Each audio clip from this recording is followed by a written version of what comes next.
சர்வதேச யோகா தினம் 2025க்கான 25 நாட்கள் கவுண்டவுன் தொடக்க நிகழ்ச்சி புதுச்சேரி கடற்கரையில் இன்று காலை நடைபெற்றது. மத்திய ஆயுஷ் மற்றும் சுகாதார அமைச்சகத்தின் இணையமைச்சர் பிரதாப் ராவ் ஜாதவ் பங்கேற்று இதனை தொடங்கி வைத்தார்.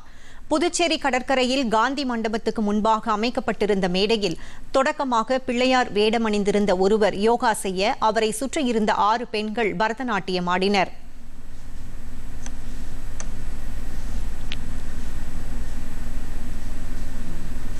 அதனைத் தொடர்ந்து மேடை ஏறிய 5 சிறுமிகள் யோகாவையும் மிகவும் கடினமான சிவ தாண்டவத்தின் முத்திரைகளையும் செய்து அசத்தியது பார்வையாளர்களை வெகுவாக கவர்ந்தது.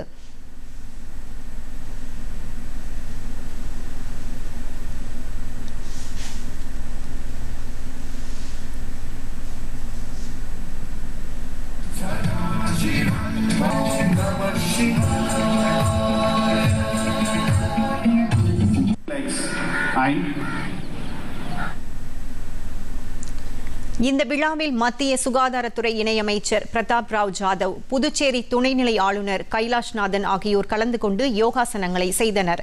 முதலமைச்சர் ரங்கசாமி, நாடாளுமன்ற உறுப்பினர் செல்வ கணபதி, புதுச்சேரி சுற்றுலாத்துறை அமைச்சர் லட்சுமி நாராயணன், சபாநாயகர் செல்வம், சட்டமன்ற உறுப்பினர்கள், தலைமைச் செயலாளர் உள்ளிட்ட நூற்றுக்கணக்கான யோகா மாணவர்களும் பொதுமக்களும் கலந்து கொண்டு பல்வேறு யோகாசனங்களை செய்தனர்.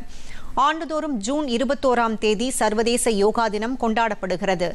கடந்த ஞாயிறு அன்று 122வது மனதின் குரல் நிகழ்ச்சியில் பேசிய பிரதமர் மோடி, உலகம் முழுவதும் உள்ள மக்கள் நல்வாழ்வு மற்றும் ஆரோக்கியமான வாழ்வுக்கு யோகாவை ஏற்குமாறு வேண்டுகோள் விடுத்தது குறிப்பிடத்தக்கது. கொரோனா தொற்று பரவலை தடுக்க தேவையான அனைத்து முன்னெச்சரிக்கை நடவடிக்கைகளையும் மத்திய அரசு எடுத்து வருவதாக மத்திய இணையமைச்சர் பிரதாப் ராவ் ஜாதவ் தெரிவித்துள்ளார்.